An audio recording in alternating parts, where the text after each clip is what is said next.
There, we, yeah.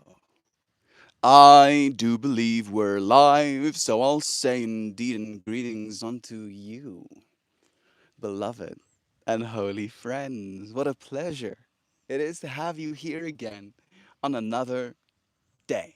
Another opportunity for us to consciously continue evolving, for us to consider what growing up looks like, means to us as we grow up. That's the thing that really hit me today as I was thinking about it.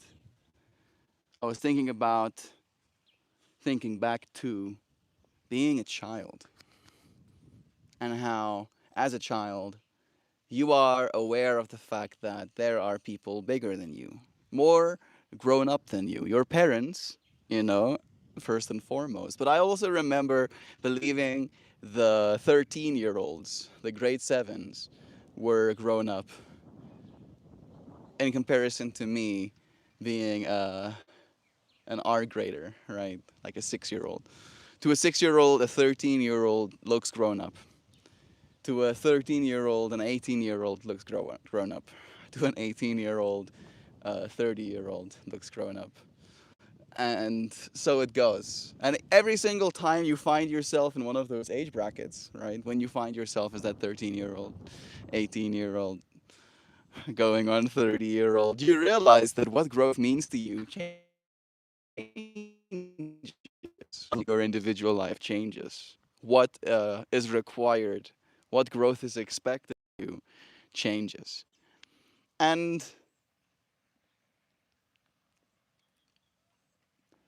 I feel like the lesson or the message that I'm going to be taking away from this day is that I should remain excited. I should remain excited to grow up, right? Because I used to be very excited to grow up as a kid, right? I had this whole ideal in my mind of autonomy and the freedom to make decisions for myself. And somewhere along the line, I'll be completely honest, I stopped wanting to grow up. Yeah, it's hard to admit, but it's not completely untrue, right? I would, of course, like to believe that I have been growing up this whole time, but at the same time, there is, of course, a willingness in me at least to admit that I don't really want to lose what kids have, right? That fascination with the world, that excitement, that play factor, right? That joy factor. And I've had it a few times, right? Like there are certain things that bring me that childlike joy. Going out into nature and exploring definitely brings out that childlike joy in me. It's something that I used to do as a kid. And it's something that I wanted to do but wasn't allowed to do at all times because of the other adults telling me what I'm supposed to do and stuff. Telling me I have homework when all I want to do is go and walk in the bushes. Oh my God, how dare they? I say. I say, how dare they? Sam says, growing up as we grow up means, wait a second, growing up as we grow up means I'll understand those jokes someday, means I don't have any respect for my elders, means I don't know what I'm talking about, means my perspective is insufficient. At least that was my experience.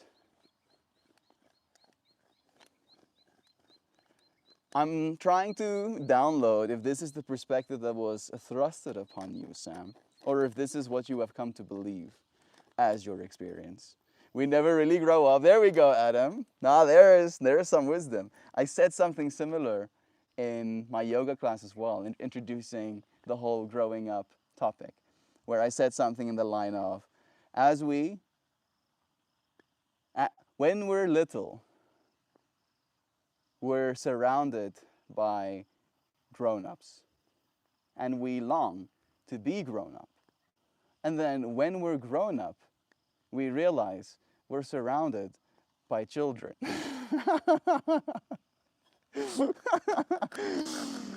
And I felt so like, yeah, that's funny. I'm funny for saying that in the yoga class. And you echoed the same sentiment, Adam. It's true. We don't ever really grow up completely. And I think that's what makes the topic so nuanced because we don't ever really completely grow up, one. And two, what growth is required of us, that part of us that isn't completely grown up, continues to change, right? There is definitely some instances of, let's call it arrested development, but it's not, I would like to believe at least, something insurmountable. Surely there is something we can do, some sort of power that we hold. I still go look at toys in the toy aisle. That is an interesting take, Adam, because I don't. And I recently realized that about myself. And the fact that you do, again, brings me a sense of joy, just knowing that. Like, let me share the perspective that I have. It was about 4 weeks ago, 3 weeks ago. It was when me and the family were on our trip. And we were walking through the grocery aisle. And it was close to Christmas time. And I suddenly had this flashback of my previous childlike Christmases, right? From ages like 5 to like 13 ish, where even if I knew I wasn't going to get anything, I still, as you said, wanted to go and look what there is in the toy aisle. And maybe, and this is maybe like my own personal judgment, maybe there's cooler toys in America. I think the toys here in South Africa are a little bit more budget toys. So it's the same things, right? There's going to be cars, there's going to be action figures, there's going to be toys that look like guns, there's going to be Rubik's Cubes and slimes and magnets. There's going to be things that spin. like again, right? That's basically like the gist of it. And I realized about myself, Adam, that I no longer feel drawn to go and look at the toys the way I used to, right? However, my taste in toys have changed. So in that way, I feel like technically that inner child didn't go away. Their tastes just evolved, right? And maybe again, right, like I am capping a little bit at him because I still occasionally walk past the toy aisle, maybe even unintentionally. And it's not like I avert my gaze from the toys, like I don't want to see any of it. I'll still peruse, like be like, okay, still same old, nothing that interesting. Yeah. The way we change. Isn't that fascinating? It's something that makes me wonder how I'll continue to change going forward. How much more will I grow in the next 10 years? What will 37-year-old Melt look like? Not only physically, of course, I'll be just as young as I am right now. Yep, won't age a day. I'll reverse aging by then even. Yeah, manifesting,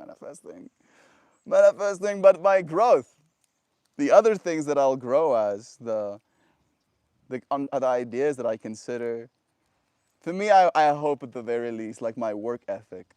I want my work ethic to have grown orders of magnitude. I feel like that's the next thing that really needs a lot of work.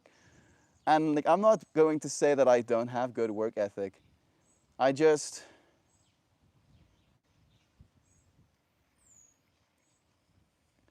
wanted to do my own thing, right? I wanted to work on a very specific thing forever, right? But I realized that's one of the ways in which I grew. I realized that there might be even more work for me to do. This dog, he just went and like jumped in the mud and now he wants to clean himself next to me.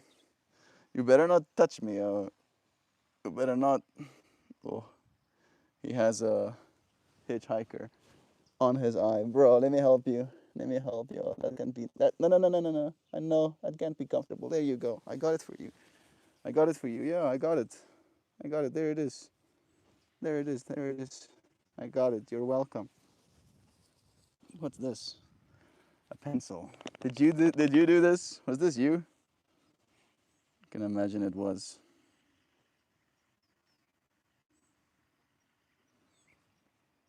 All right.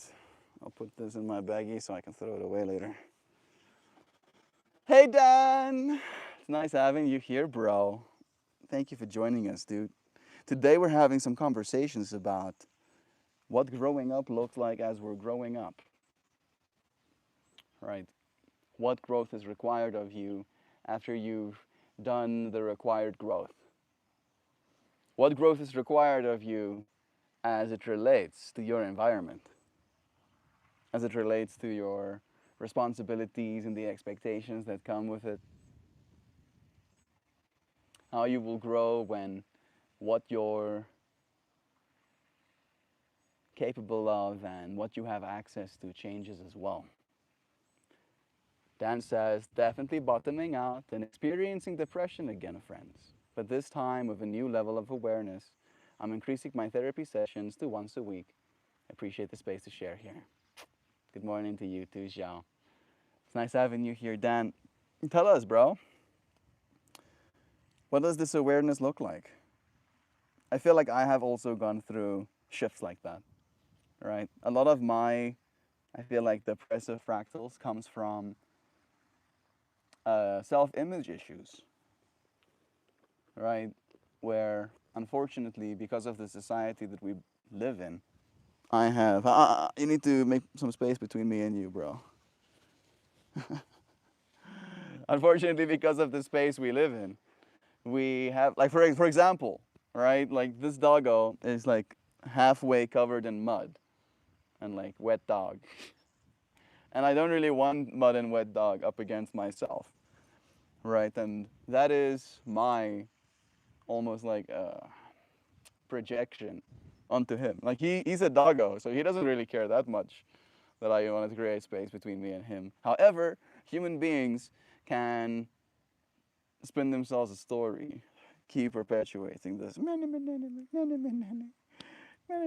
They can do themselves more harm than the society that casted them out. And he comes and sits up against me again. No, no sitting up against me.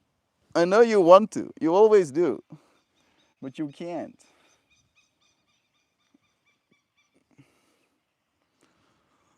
Yeah. Being a farm doggo. At least he's happy. Happy and all grown up. What's it go? What do you see? He just like suddenly started running at something.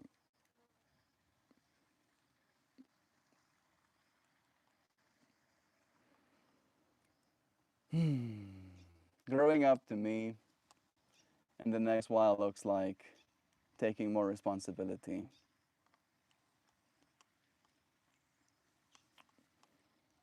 I do try I do try to take as much responsibility as I can.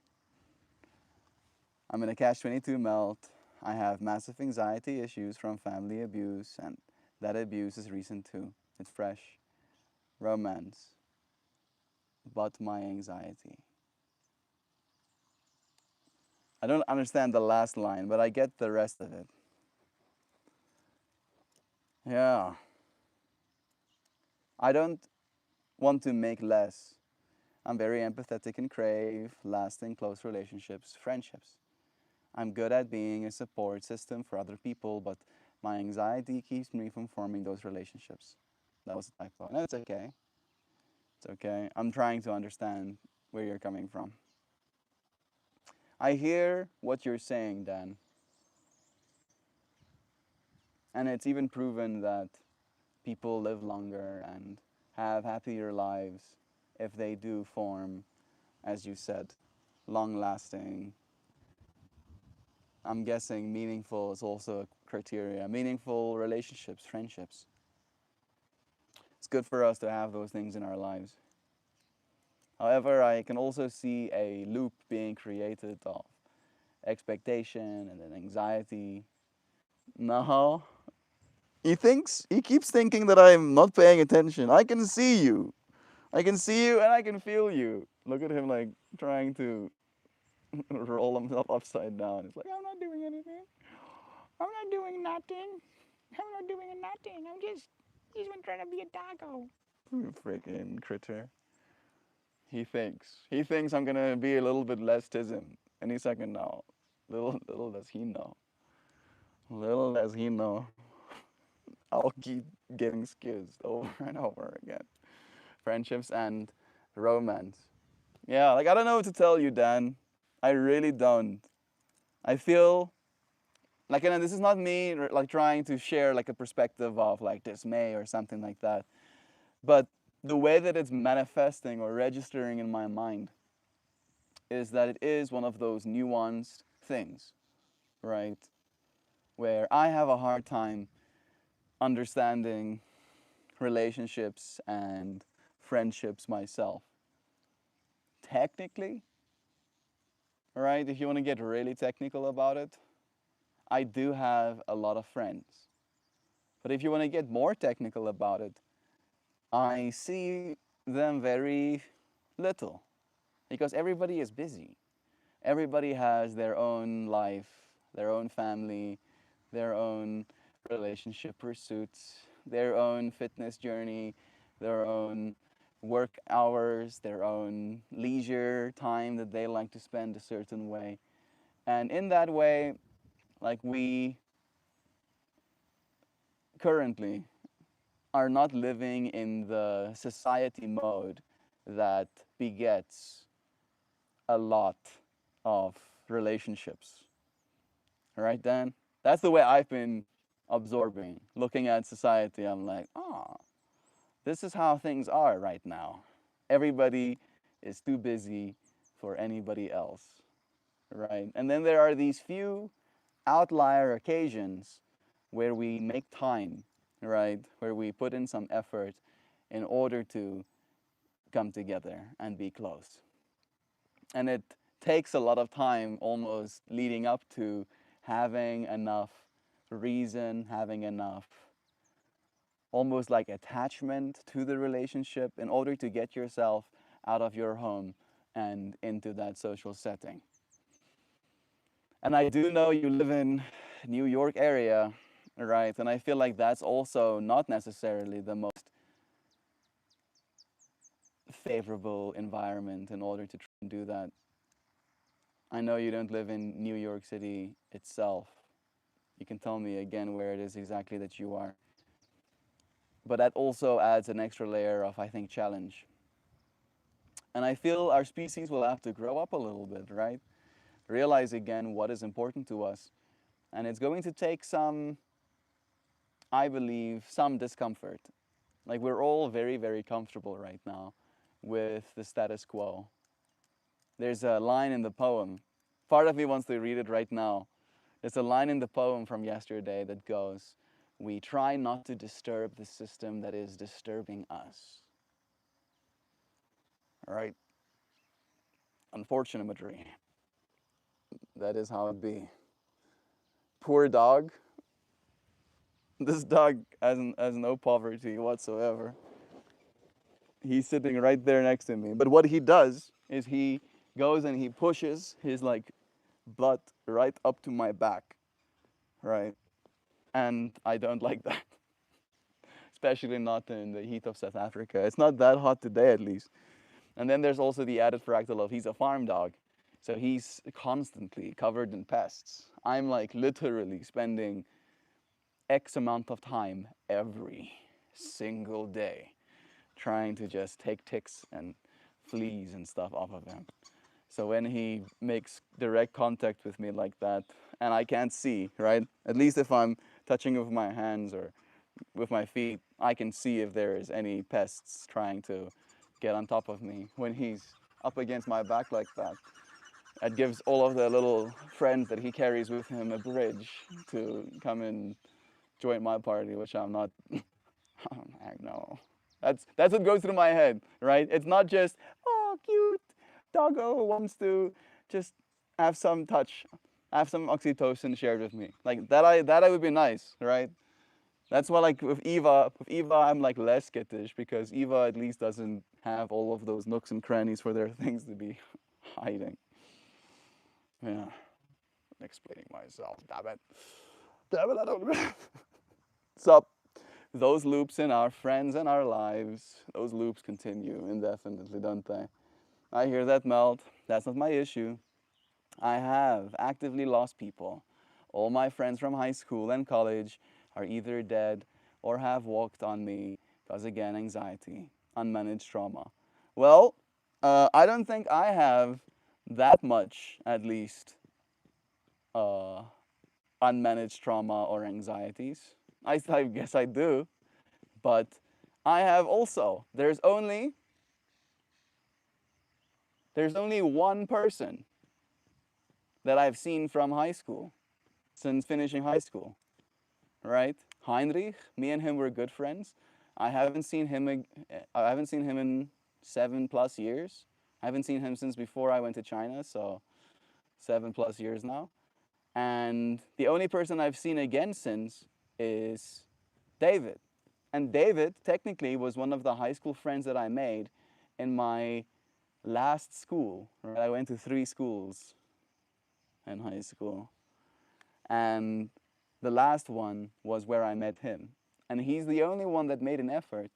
And he was relatively close to me, right? Like 130 kilometers or something, like 70 miles away. He's the only one that actually came and saw me from high school. You see the little rainbow? Isn't it nice? So that's one person, right, from all the friends that I had. I didn't go to college, so that's a little bit different for me. But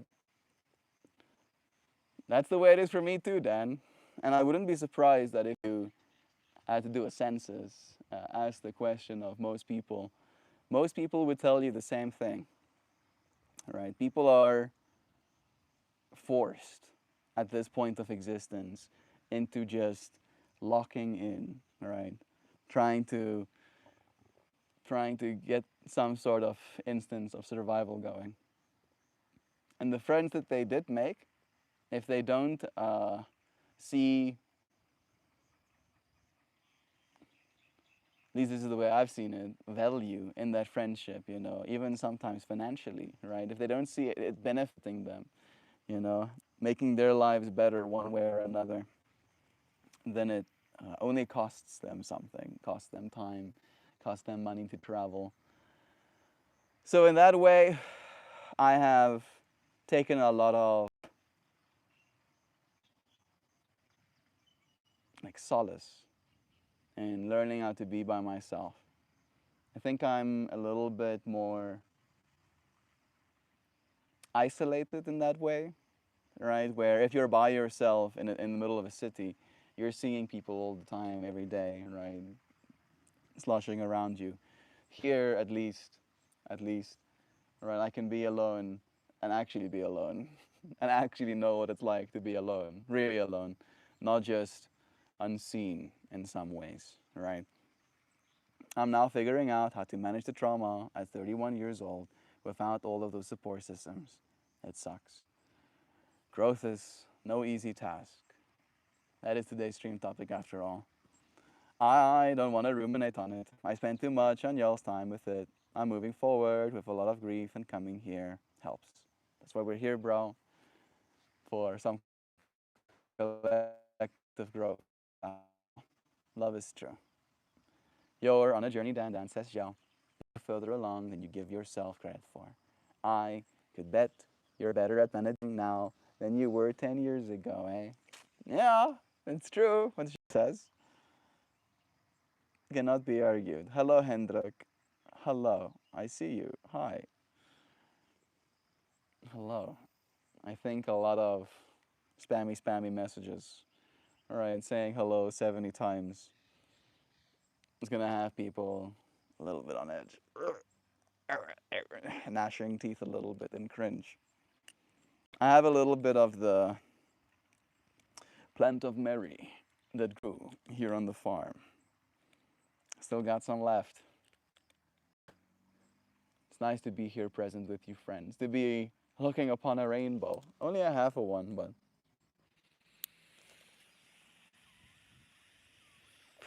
it's Tristan. You met me in Dilstrom. Just talking about my friend David, Tristan, and he also lives in Dilstrom. How about that for some synchronicity, huh?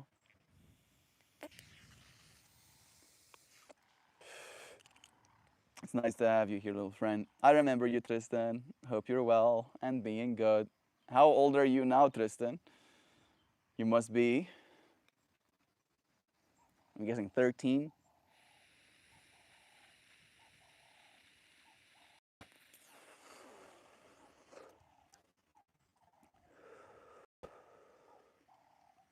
Shoot, that one has my eyes watering. Nah, I good. I still hate school. I'm 12. I'm turning 12. I'm turning 28 this year, dude. 28. Ik word 28. Time doesn't stop for anyone. Today's stream topic, Tristan, is about growing up.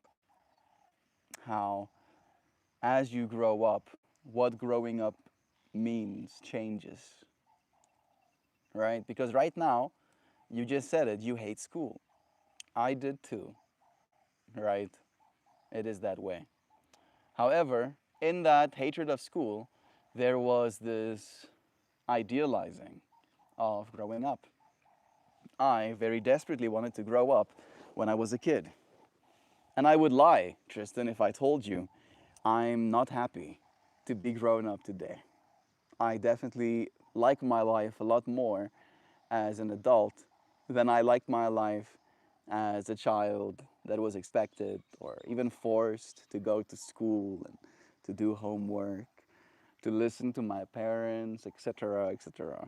Right?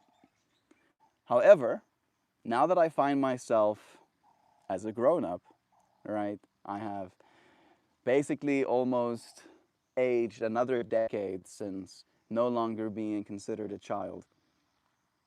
I find myself still expecting a lot more growth of me. Expecting more growth of me now than I ever did, in fact. Right? I feel like right now, with what I know about myself, there is more growth ahead of me than I have done so far. And I feel like that's a very interesting dichotomy because I do believe the opposite is possible for you as well. In other words, believing the opposite about that, right? Believing that now, because I am 28, I am now so wise and learn it. And in fact, you can't tell me anything because now I know. Now that I've been old, I can tell you how it is.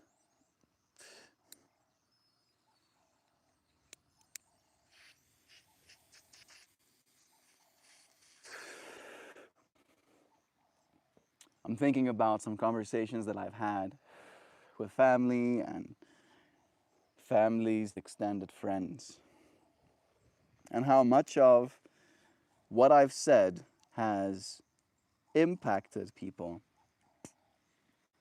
Something that they remember. There was a moment this weekend with my brother's best man, Luke, where in a roundabout way the conversation came up that I do want to live to 1,000 years old. And when I brought that point up again, there was this surprised, "Oh, you're still serious about that?" kind of voice. In a not demeaning or uh, way that I could take offense to, just like a genuine surprise, right? Where he's like, "Oh, that's still the goal?" And I'm like, "Yeah, I want to live to 1,000 years old. Maybe I don't. Maybe I don't. But on my way there, I'm going to try." Right?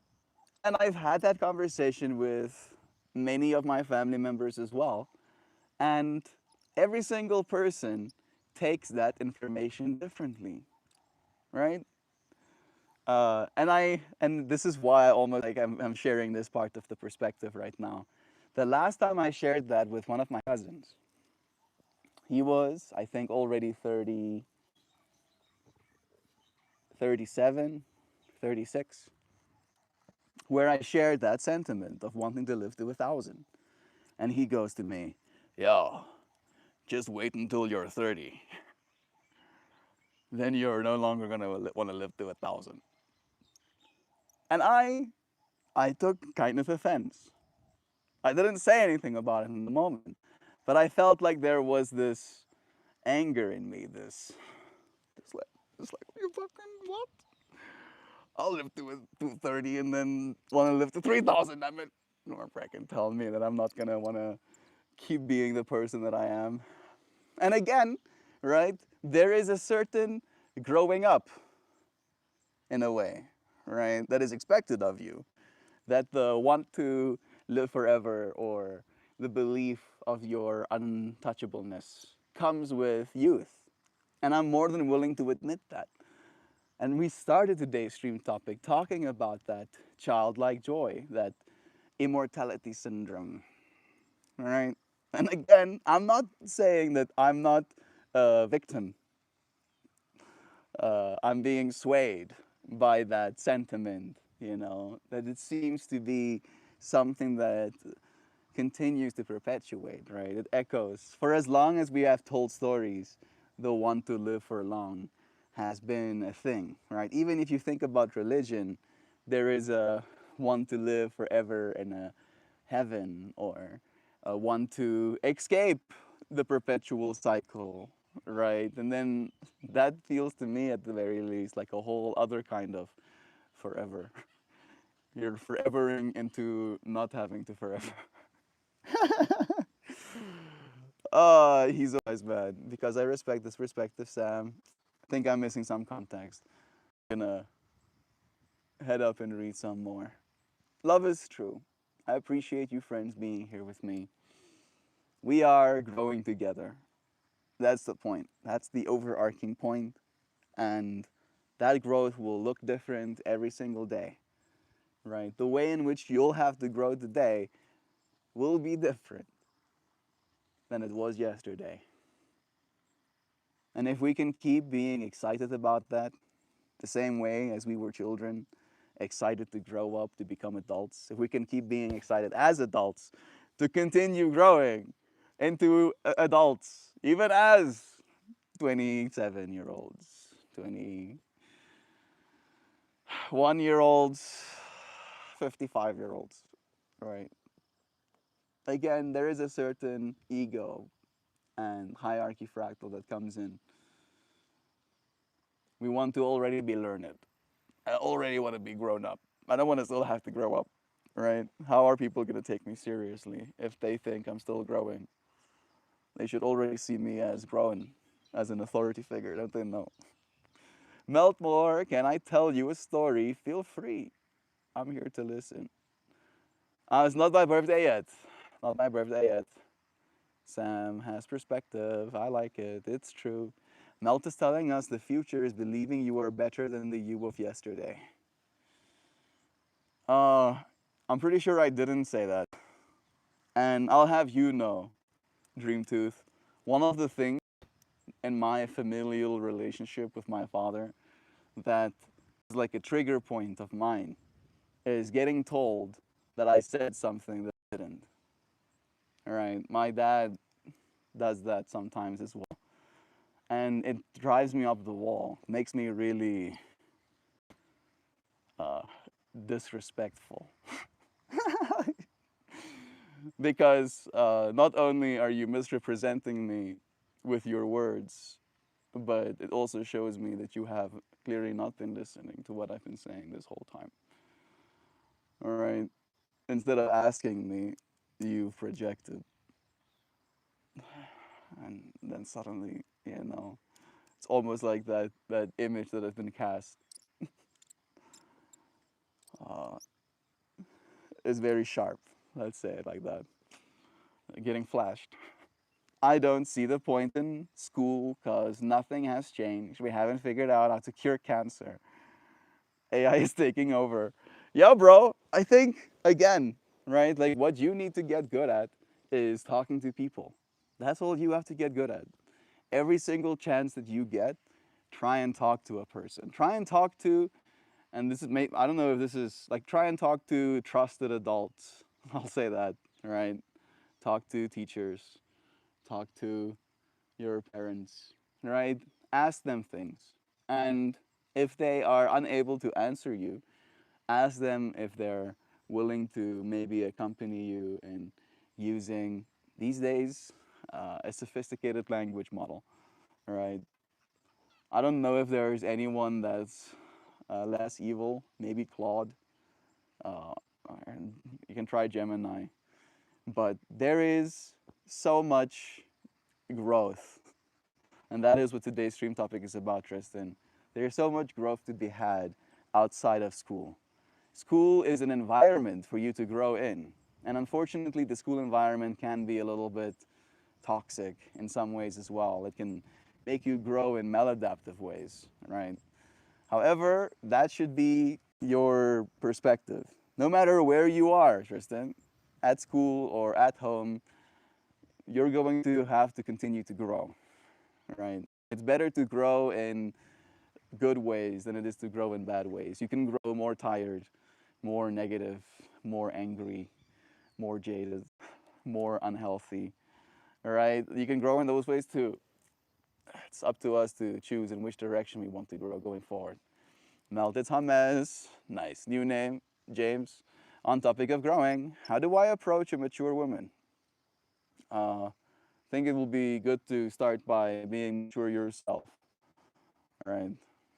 Uh, and then again, the rest of it comes easy. If you're mature, part of that maturity comes with having a certain level of self confidence and your ability to engage with others. Maybe that's a projection, but I feel as I've grown more mature, it's become a little bit easier for me as well. However, I do lack a certain uh, apprehension to talking to strangers. Hames, why don't you find a mature woman and ask her? She will know far better than he will. Yeah, that's why I said, maybe you'll respect my answer, Sam. Of like, maybe you should grow mature first, because I'm not gonna tell you, yeah, this is what the mature women want to hear. You'll never hear me say some shit like that. Because I respect this perspective, Sam. Thank you. I appreciate that. I do consider myself wise as well, but I'm not mature enough yet to know. I'm not letting your ghost stories become my ghost stories. Good, good. Don't. That's not the point. If anything, the point in this moment is to give perspective, right? I am but a mirror. What you see in this mirror is a reflection of you, dear friend. I am just trying to be as lovingly and as patiently as I can in the pursuit of trying to continue growing, right? Ideally, growing in ways that is beneficial to both my life and the lives of others. All right. The fact that there are ghost stories along the road of what is the consequence of not growing sometimes, right? That's a reflection that you can learn from. Don't be scared. Learn instead. And that's why you don't deserve a mature woman. You need to ask them first before asking a dude to mansplain it to you. No, is it not mansplaining? I don't know. I'm not knowing. Melt, what would you have done if I told you I was about to die in 10 seconds? No, unfortunately, if you told me that because of the delay in chat window, I would find out after it's already over, which, if that was the case, I would be pretty bummed. But because it is framed in this way, I don't know if I believe it. I would like for it to not be so. I think that's how I would rather suffer for things to be differently. Mm-mm-mm. Time, time for shark sliders. Hi, Melt. How many more days? 15? 15 and we're leaving? I'm pretty sure. It's at 14 today. Hey, Google, how many days away is the 27th of January?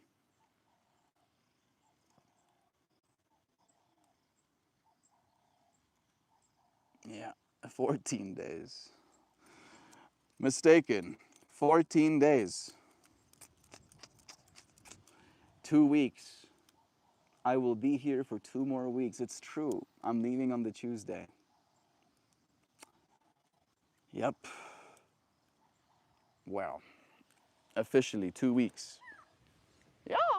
Yeah, Quaffle. There's many a Quaffle behind me right now, actually. Yeah. One of Joe's favorite South African burbs. Maybe favorite all time. Nudge, nudge. She does have a burb of her own. Zoe would be appalled. Melt more. Do you think I should go to airsoft because I'm getting shot hyperblast gel gun? I mean, playing airsoft with friends is a good way to socialize. It is pretty fun. You could get a little bit of an adrenaline rush. You would be running around. Could be good for exercise. All right, there are many benefits to be had as long as you don't fantasize about actually killing your friends. Like c'est la vie.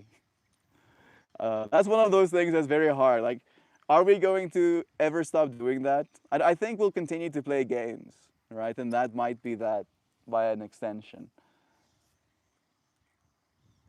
Human beings firing at human beings. Like, there is something about competition. I'm just imagining like 100 years pass and we become a very peaceful society. And then we look back upon, some of the activities. And then it's like, yeah, also 12-year-olds being given, mock weapons of murder, and then trained, taught how to point it, aim it down the iron sights and fire it at their close loved ones. uh, yeah, maybe like, it was fun. It was fun, we explained to each other. As long as you do it for the fun of it, I guess. Maybe that's the only way it's okay. Do gesticulate like you do with the quickness melt more. Gesticulate more. Nice. Word of the day. I could go for a tall glass of goat's milk. I I would go the other way. I don't know if I've ever had goat's milk. I think I've had goat's cheese before. Maybe you know what it tastes like. I wish I had money like you. I don't have that much money, right? Relatively speaking. Right now, right now, if it comes to like the amount of money I have in my bank account, um, I wouldn't be able to pay for fuel pretty much, to drive all the way to Dolstrom. I feel in the same way as you, a lot of what there is for me around me is because of the love and generosity and acceptance of other people. The same way you live in a home and have your, I think, dad's phone right now, right? Like there is this buffer, this safety buffer of stuff that isn't yours. It's not your money, but you still get to, by extension, be the beneficiary of that money having existed before you even existed. And there is room for you to earn more as you go forward. But the only way for you to earn is for you to have grown, right? Grown in a skill set that people value and will pay you in order to continue doing. Keep growing, and you will have money like me one day, right? I wouldn't have believed my 12-year-old self about how much I have. Not just as money, right? Like wealth in my life has, like the money part of it is like 3%. And then the other 97% is the rest of the abundance and blessings that life has given me. So in that way, continue growing. I'm a recovering tryhard. I like that. I am still very tryharding, and you know this about me, Hoopy, and it's not gonna change. Nope, nope, nope. Try explaining a concept to a child or an imaginary friend. If you hit a snag, that's where your knowledge gap is. It's very wise. That's why it's very important for us to be teachers, right? Because if you understand a concept in a way where you can get someone else to understand it, that's the sign of true wisdom, or at least true comprehension. I believe that was an Einstein quote as well, right? Hey, Google, was it Einstein who said you need to be able to explain the topic in order to really understand it?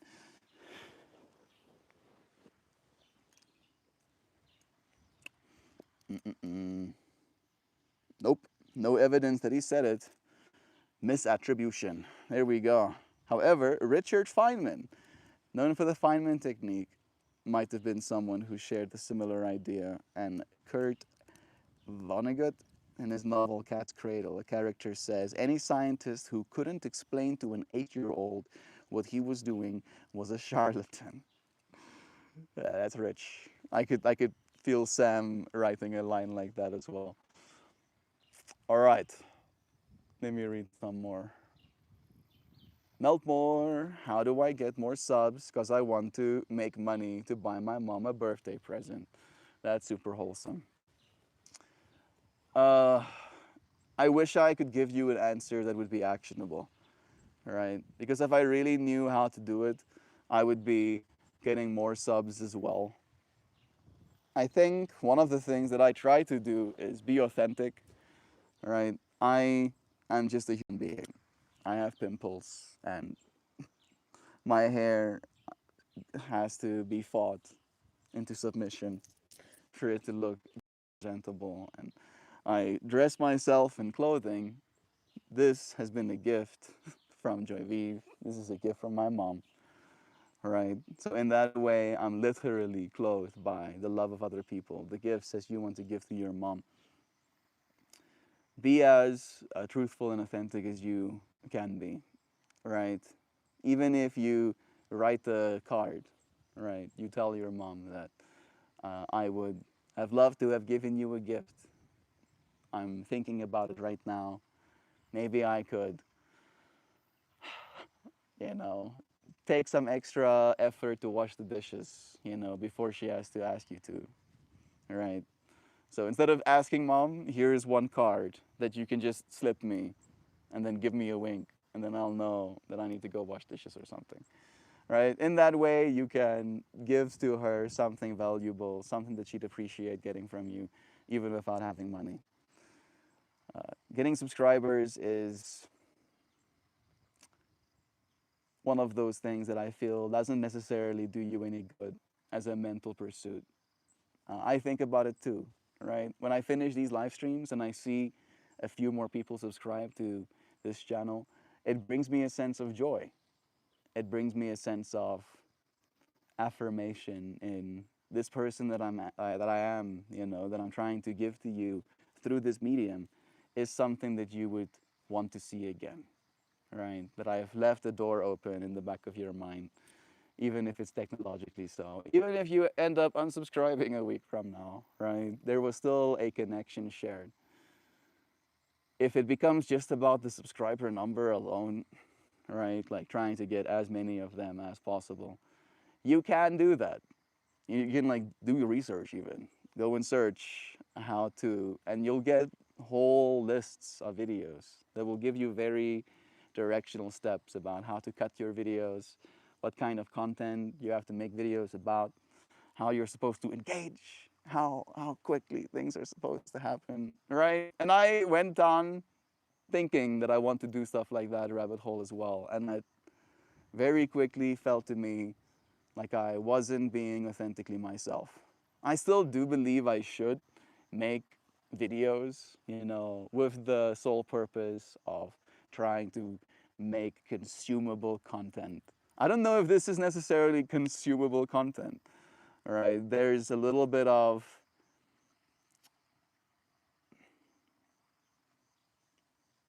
having to listen to a person, right?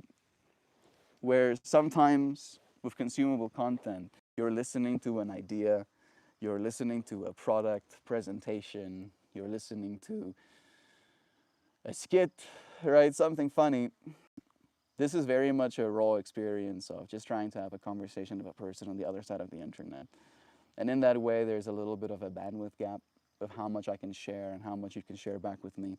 However, there is an internal conversation, I believe, always happening, right? That as you're listening to what I'm saying, you're forming your own opinions, your own weights and biases, and it pushes you one way or another, pushes you to swipe forward away from the stream, pushes you to stay for a few seconds longer, pushes you to like it or not like it, pushes you to say something at all, right? And there are these weights that are always changing. And you, dear friends, will always continue to change as well. And if you can be excited about those changes instead of sometimes terrified by them, you're going to be on the right track. You'll make money to buy your mom gifts as well, dear friend.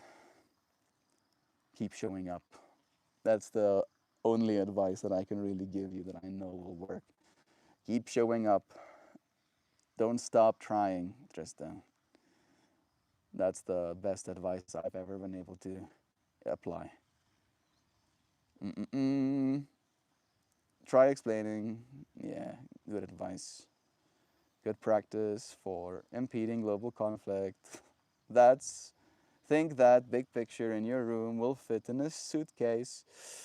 You want them, Mojo? I don't think so. I thought about it, but I will be willing to make you one when I get stateside. Right? I do want to make one that I'm like very proud of. I'm not proud of these, but they are square, right? And technically, all of my digital ones are square as well. However, when they when I feel like my ultimate, like my pieces, the way I want my pieces to be remembered, if they are going to be remembered, are these, they need to put their shape into reality. You need to feel the edges with your eyes. And I'll do that, Mojo. We'll talk about it, bro. We'll make you like a spectacle piece. We'll make a piece, and this is what I want to do for you. And hear me out, where we take your family, right? You and your beloved family, and I'll take little fractals of whatever clothing you choose to wear, whatever clothing they want to wear, right? Pick something colorful, and then I can combine all of those pixels into the final product, and then I can take that photo, right? Like maybe a family photo of you together, and then I sample all of the clothing you're wearing in it, and then I show the sample as a little plaque next to the photo of you and your family, next to the final piece, right? So you have this intricate story of like when someone walks into your home and goes, "Whoa, what is that?" And you go, "That's me and my family, psychedelified and made into something that is a spectacle for you to witness," right? A portal in my home. It's an us portal. Me and my family portal. Stare into the love that we are. I look forward to making you some more art, dear Mojo friend. Literally the worst possible time for him to be coming over, Nan. don't, don't. I think, again, this is kind of like the nature of my spirit, dear Sam. Right? I was in China when COVID happened. Yeah, literally. How about that for fractals, right? I chose to go to China, and then in that time, it was COVID. And I had lockdown in China. And now I'm coming to America when there is a lot more tensions in America as well. In the same way there were tensions in China during that time. And I am fine. Here I am. Right? Love is true. I think there is a certain quality of life that I seem to pursue where it's like people believe Africa is unsurvivable, and it's hard. I'll show you. I've been showing you. Living in Africa is hard in some ways, right? It's not always easy. And I didn't share that much. I did technically start my YouTube channel in China, talking about some of my experiences there as well. And now I'm going to have a whole new chapter of life, and I'm going to share that with you friends as well. And I hope that in sharing this journey, I'll keep bringing calm and peace into your lives and showing you that no matter where we find ourselves, that there is still so much love, right? I look forward to telling you friends stories about all of the nice people that I meet in America as well. Yeah, yeah, yeah, yeah, yeah, yeah. Most, many nice people all over the world, even in America. Melt, we have not been peaceful for millennia. A peaceful human society is likely millennia away. Well, that's why I plan on living for millennia. Yes, must. Must see it. Must see the peace. Must make it, if not see, eventually. Sam, it just keeps getting worse. I know it won't go on forever, but damn. Yeah, the universe ebbs and flows, right? There is always going to be a pattern of power plays. And the amount of power that we're playing with these days is unfathomable. Unfathomable. Literally inconceivable to the average human mind, right? Like we're playing on fields that are so vastly different, right? The government superpowers are essentially the aliens, right? If you think about going to war against an alien race and thinking about the sophisticated technologies they have, super guns and aircrafts and right, think about that. Think about that. And then the human beings being like people on planet Earth with sticks and mud, right? Like that's who we are. We're the sticks and muds, and they're the fucking aliens, literally. Right. And I'm not a conspiracy theorist. I'm just very, very aware of what's happening. And I am a good person, right? Not from the perspective of social norms necessarily. And I would like to believe in that way too, of course, but very much from the perspective of I'm not really a threat to those those aliens, right? I'm kind of like one of those human beings that they're like, this one is gonna be okay. This one is fine.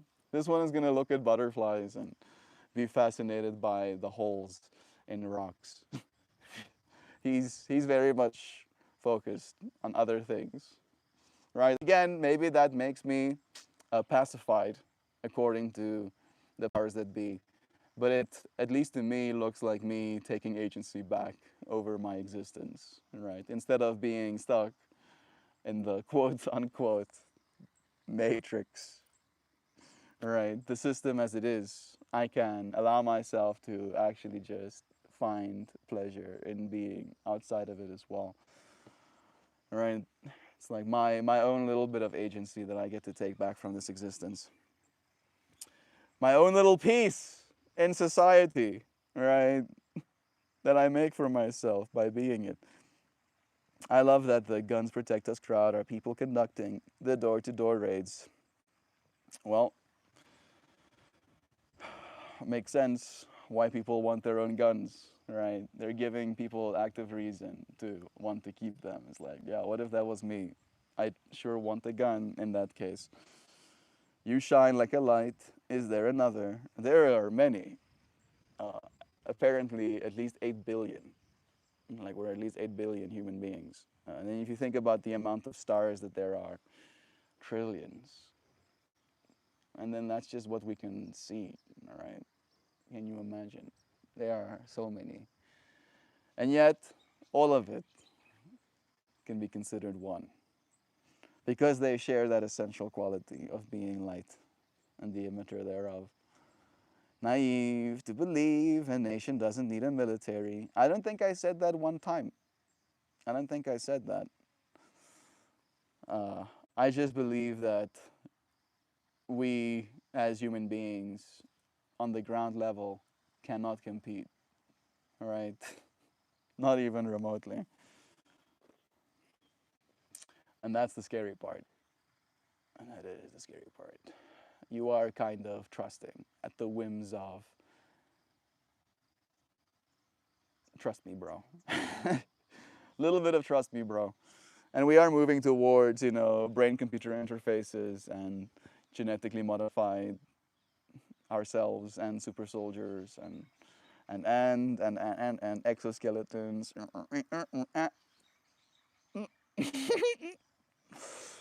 So the best course of action is to find a way to get along, right? So we don't have to step into that kind of game.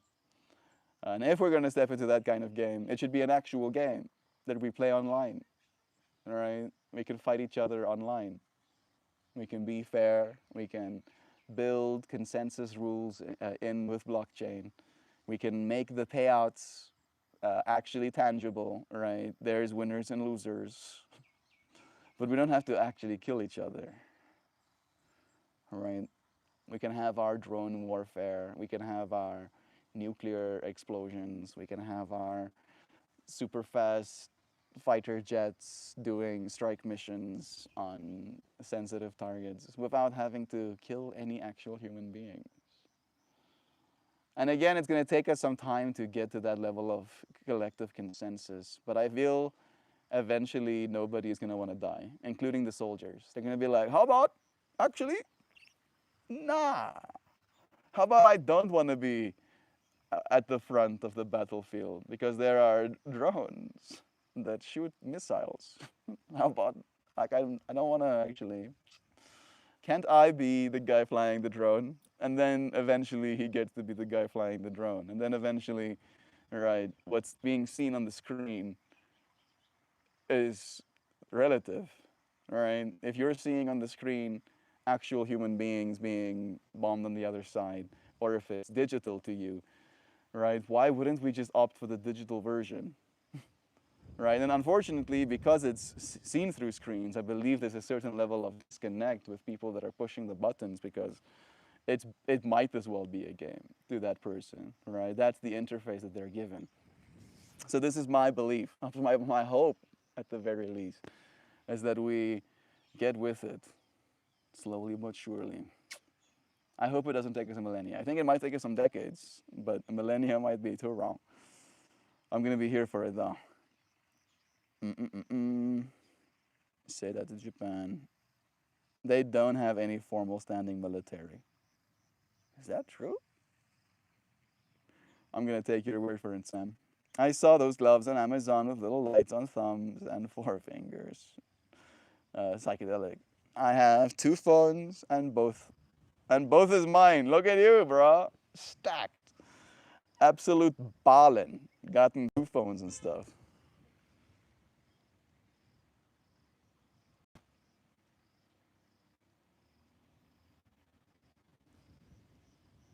Sorry about that. Sam, so all their money gets to go to anime art featuring. Happy I didn't read the rest of that sentence. The only reason Japan has no military is because America conquered them and put a limit on its size. The Japanese want that reversed. Look at their security concerns in Korea. I do believe they know that if there was any real security concerns, that America probably would step up. Yeah, the amount of geopolitics is going on right now. Back from a work meeting. Welcome back, Dan. It's nice having you here. Tell me you don't understand Japanese culture without telling me you don't understand Japanese culture. They are people. They, as a people, have completely sworn off war. Very noble. And again, they've been thriving. They're one of the world's superpowers. They did unfortunately create a very hard culture to have children in, and that did end up affecting them. That is going to continue affecting them more going forward. However, the lack of war sentiment, I think all of us can get behind. Nobody wants that anymore. It's like enough already. thought on the gray hair. Thoughts on the gray hair. Are you seeing some of mine? I do got some. Starting to get some gray hair. It is it is a fractal. It's not one that I like, but what can I do? Apparently, it's a cancer fighting mechanism. The more you know. Every gray hair is a wisdom point. That's my thought. Keep them, dump your points into something useful, and wait for your I know more than you moment. Untrue Lamal, look who they just elected. Have you read her stance on the Myro Maya statement and Kino statement? Who doesn't understand Japan? Welcome to the Thunderdome. Yeah, both of you are very smart and well read, and we love you a lot. I don't really uh, hold myself as a pro on Japanese politics. I'll be the first to admit, but it's true. There does seem to be some tensions arising. Some tensions arising. People are scared and uncertain, and all we can really be in this moment is present. If you believe there's war coming, famine, strife, suffering, then appreciate what you have right now. Really appreciate it, because it might all be going away. Dum, dum, dum. Love is true. Don't let yourself be discouraged. Keep moving forward. Americans know there's a difference between what our government wants and what the people want. There is no Thunderdome. There's just you yelling into the wind. Dreamtooth saying, Melt, I hear you toss out concepts like learn and conversation and push and connecting them all with sometimes terrified. Yeah, sometimes it can be terrifying to learn that you've been wrong in a conversation with someone that you felt you were supposed to be wiser than, to be pushed to grow in ways that you might have been uncomfortable to. Right? Doesn't take a lot to know that there's a lot for us to do going forward still. Sam, respectful, you don't understand geopolitics if you believe the only reason Japan had an SDF if because they're willingly disbanded their army, they are in a situation currently which demands increased something something, probably uh, military something something. Again, like, is there any soul growth that's going to happen in us engaging in this conversation? I think none. That everybody can't know everything. And I feel Sam definitely didn't say he knows everything about Japanese culture.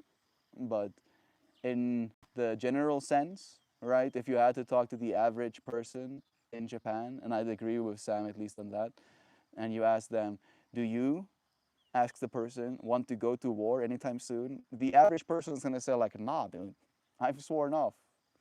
My dad before me sworn off as well. War is something that we are going to keep ourselves busy with. All right, and I could say the same thing for me. I don't think South Africa has sworn off war. We have a military as well. But the average person, I can promise you, is not going to want to go to the front lines of a battlefield. Could I offer you a sample of feels psychedelic? Sounds nice. Knowledge is knowing. I'm not always right. There we go. There's like at least 1% wrong. It's a good one. Hi, it's me again. Hey, Triple Threats Explorers. It's nice having you here again. We can build this world together. We can fight each other online. Y'all heard it here. I mean, yes. Again, right? We can, again, because that's what's going to happen if we wanted to or not, hoopty hoops. Robots will be eventually doing most of the building. All right? Doesn't take a rocket scientist to predict that future. And in that case, the world is going to continue to get built, and we as human beings might continue to have competitive tendencies. And there will be whole gamification worlds being created. That is going to happen definitely. And in those worlds, we can fight one another, but we can do so without the same consequences of murder, right? Killing another human being and ending their existence in this realm forever, or at least as far as we know, right? So, yeah, what do you think is a better alternative? Right now, we're actually killing one another. Like, we're just like straight up, straight up. You on the other side, you're going down. I don't know if you friends have like gone into some of the, how do you say, rabbit holes of the whole Venezuela situation, but yeah, it's terrifying again to learn these things, to make the connections and realize in what direction it pushes the entire world. People who per, per, perpetuated, I guess. I was having a hard time reading that word, but I do think it's misspelled. Imagine all the people living for today. That is what's happening, all right? Nobody really is living for tomorrow. And unfortunately, because of that, we are forgetting that we have control over what that looks like. I'm not saying that that's true for every single person. You might be having a whole, set plan for what the future looks like for you, but uh, if my limited experience is to be believed, it is sure that the future rarely turns out the way that you imagined it would. Sometimes it turns out better. More often than not, it turns out even better than you could have imagined. However, it turns out differently all the time. Life has a way of teaching you what it is going to make of it. People who perpetuated war crimes and participated in Unit 4731 still live in Japan. That stuff was only 80 years ago. It's true. All you have to know about these people is in the stories that they tell, Grave of the Fireflies, Attack on the Titan. They are people who know the cost of war and they are done paying. Yeah. And they're also, as Sam says, they're consuming media like that, right? Like Akima got killed is another one of those. Like war kills people. That's the real result of war. It kills people. Oh no, but resources, spoils of war. No. Actually, what you get is dead people. That's actually what you get. All right, and in that way, it's like very easy. Like, are we willing to pay that price? If you're a psychopath, right, who has a power trip, a fantasy about what power looks like, you don't have a problem potentially with sending your troops in to die, right? But if you're just like the most inkling of a good person, you realize that that's not something you want to do. That's not a way in which you want to be keeping yourself busy, all right? And again, we're moving towards a robotic age. So I feel eventually it's going to click for everybody that that's not a price that we can afford to pay, especially as our birth rates continue to collapse and we eventually will have less people, literally. Sam, they are just like you and me, though. Some have and some haven't. Yep, it's true as well. It's a matter of it depends with most things. While it's probably true that the government wants a return to their good old shit, the soul of that nation has well and truly moved on from that. Things change as well. I'll say that too, Sam. All right. Unfortunately, nothing is set in stone, and people can be radicalized. That's usually how it happens.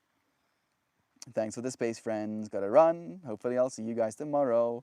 We'll look for you. Man, it's nice to have you here today. Help me say the different thing for me. Love is true. I'll say that same thing over and over again.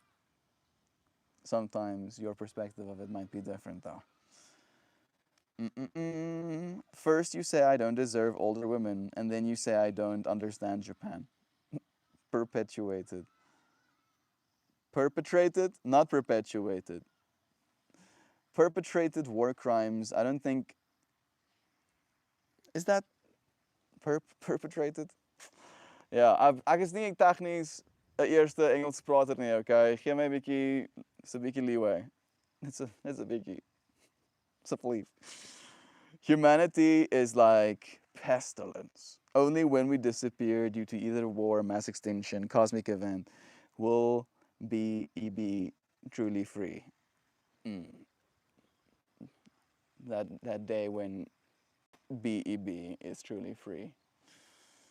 I know that was a typo, dear friend, but it's an interesting perspective that seems to be, again, especially prominent in the minds of said psychopaths that are willing to send people to their death, right? Because they see people as something appalling, right? As something evil, as something to be eradicated, right? And in that person's mind, of course, it would make sense to kill people in the pursuit of killing more people.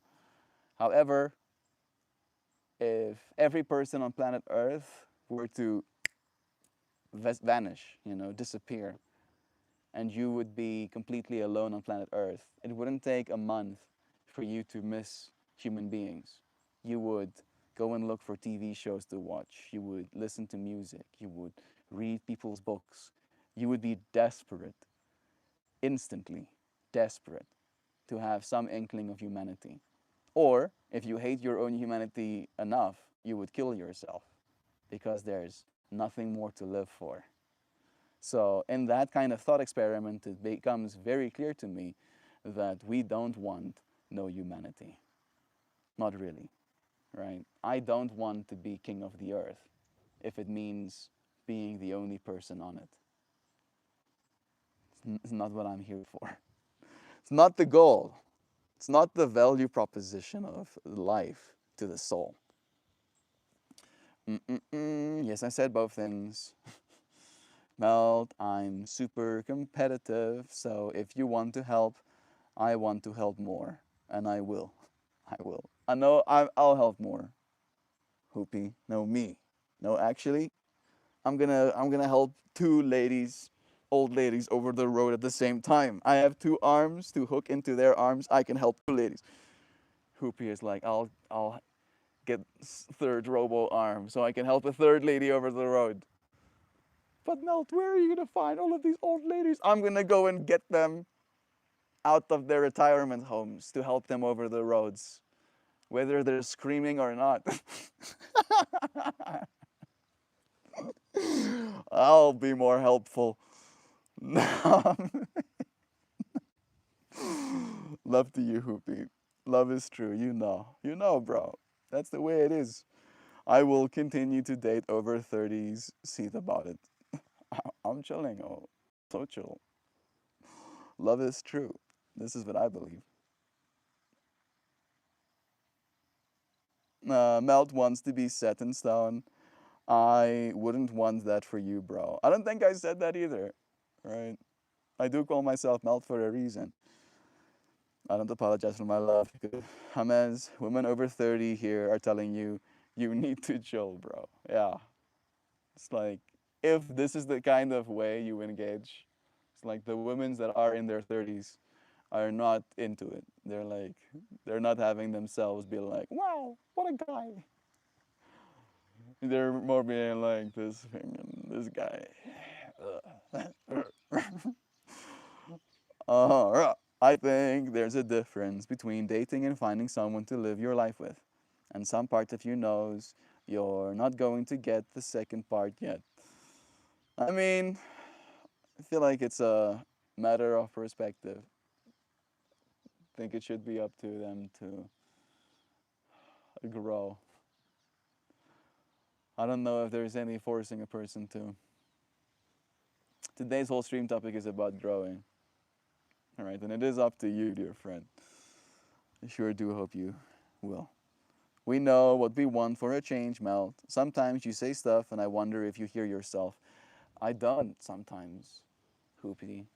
That's the truth. sometimes I don't hear myself. And it's true.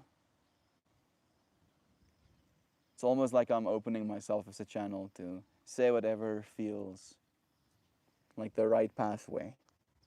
And again, I am but a mirror in that way. I'm a certain reflection of my neurological state, my experiences, immediate experiences, my relationships and the quality of them and the way that we've engaged and the food that I've eaten and the way that my yoga session felt a few hours ago and how early in the day I woke up and how much sun exposure I got and the sounds of the birds and my environment and the coolness of the air on my skin. There is so many different inputs into this experience that I'm having, and my output happens to be the words that I say. Sometimes there's already so much stimuli coming in that by the time I've said the thing, I didn't get the chance to hear it. That's why I'm grateful for you, friends. Thank you for listening here with me.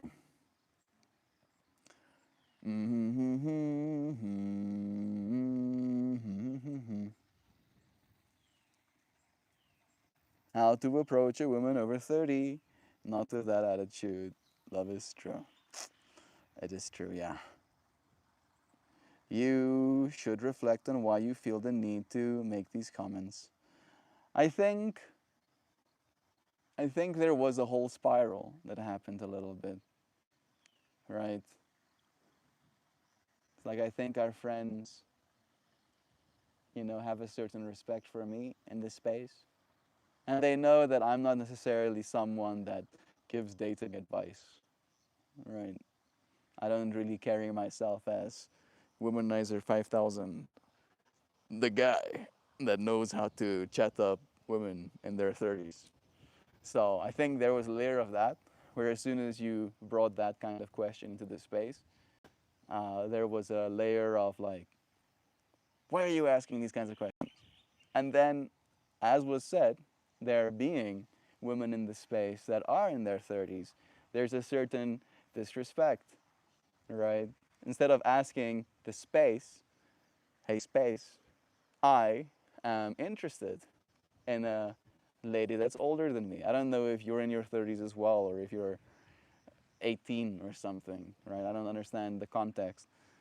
Uh, and that changes the reaction as well. And there seems to be a certain level of immaturity in the way that you're engaging, and I think maybe that has something to do with it as well.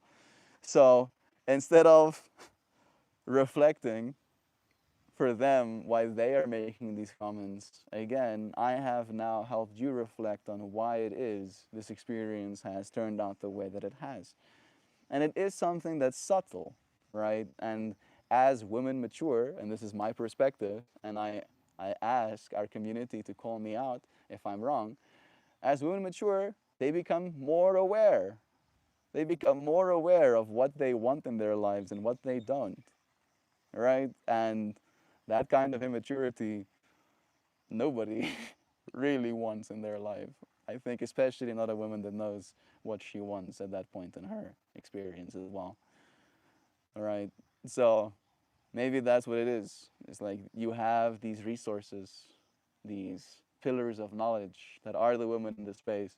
And instead of changing, pivoting your way of engaging, admitting that maybe it was a little bit immature of you to ask a man how to talk to a woman in her 30s, right? Like, I don't know.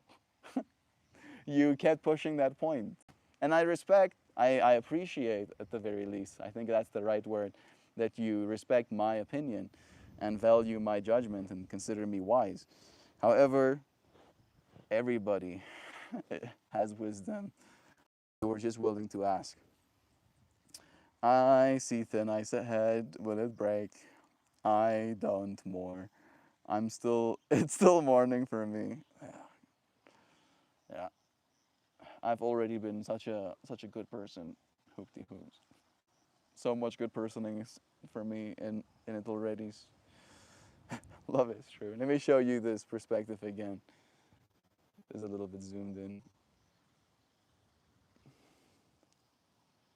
The way the clouds and mountains are co-creating this scene for me right now. It's pretty.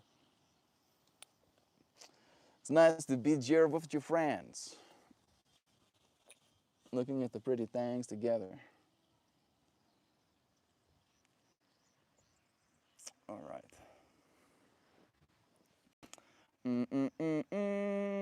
Oops, skipped on too early. Oh, Darren,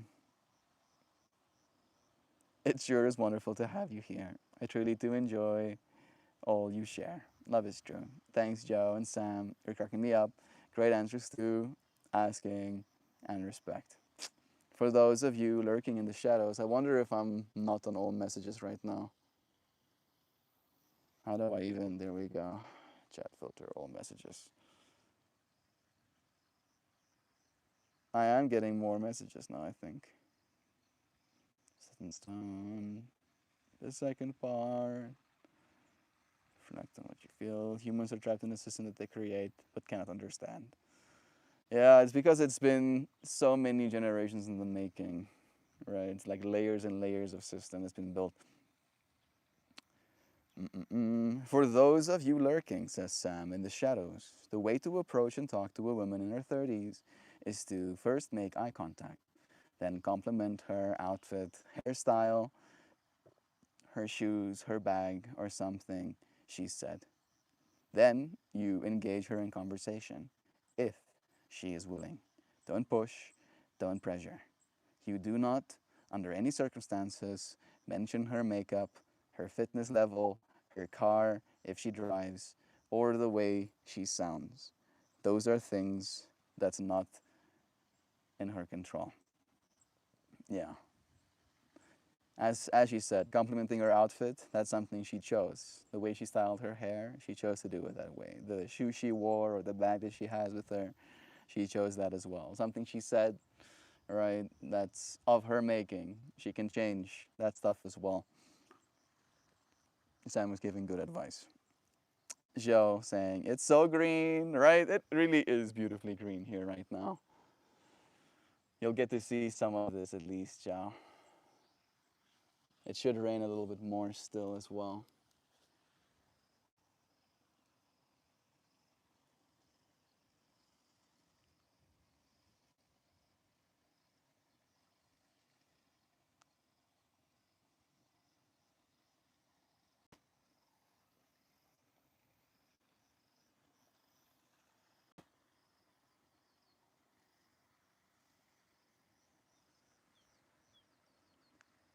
Yeah, Kobe, Kobe. Hey, that's a Kobe. There's a Kober, Kobers. Yeah.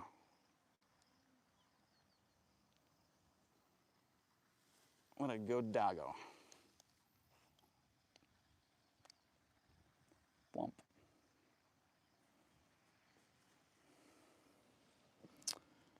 Let me let me see.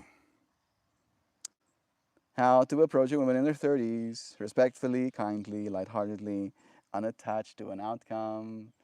There is a lot of wisdom in that last one as well. It's true.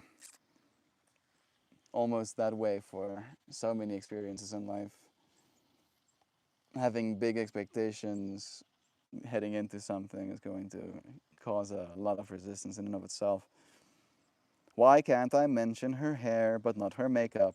Women get sensitive about their looks past 30. They don't say anything about her makeup unless it's super embellished, glitter, big eyelashes, bright lips, unattached to an outcome. You can't hear me, but I'm applauding. I like how me and Sam were both echoing that one as well. Very wise of Jean. It's true. It is time for me to say goodbye to you, friends, as well. It was nice to have you here with me. I appreciate your friends' presence. It really is nice to spend these moments together. I feel like I've grown just a little bit, sometimes more insecure, sometimes more insecure in realizing that I have nothing to be insecure about. That love is true no matter how insecure I can find myself. I am currently speaking with a 34-year-old woman who, hence the question, perhaps I was disrespectful to ask you over those whose age and gender I honestly couldn't know. Respect is a two-way street. Peace and love, brethren. I can feel your heart in that last messages that you sent, dear friend. It's true, maybe you didn't have the perspective. I feel like they gave better answers than I could have given. The answer I gave you is to become more mature yourself as well. I believe in maturity there comes a certain awareness about, I feel like almost like general humans. Like all of those things that were said, it's also true for other humans as well, not just women in their 30s. You have many pests. I just caught one of them. So many creatures on your body.